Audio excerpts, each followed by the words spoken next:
Okay, so it's getting dark outside.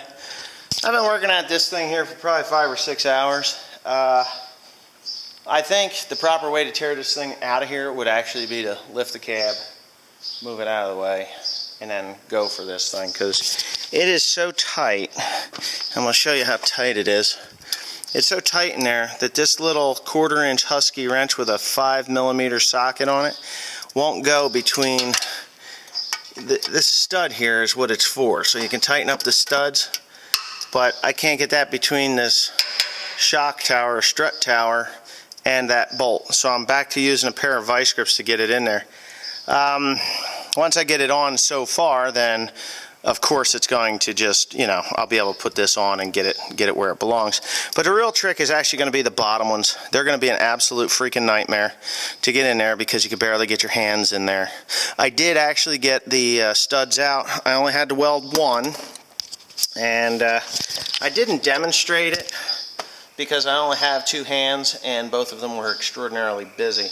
So, but all you do to get these studs, and it's very important, you use a MIG welder, not a stick welder. And what I did was I took my Dremel tool, and I have a very fine point stone, and I went in and I polished up that end of that stud, and just to get it clean. And of course I blew it out with some air, and then it was nice and clean. And I welded. You shoot the weld into that stud. It won't stick to the aluminum. And I didn't even damage the aluminum head, not at all.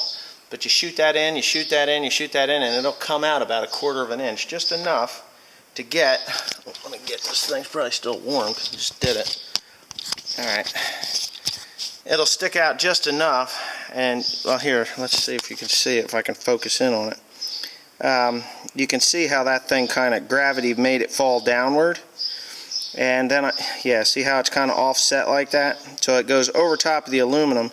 Then I took that nut and I put it over the top of it with a 9/16 inch wrench on an angle, like this.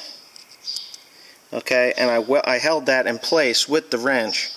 And then when it was cool enough, I just cranked it right out. I mean, it came right out. So now I'm just doing all this stuff. Like I said, the starter, the air conditioner compressor, the new manifold is up in there, but it is not fastened. I've got these nuts, but it's still nice and loose because I do have to do the upper.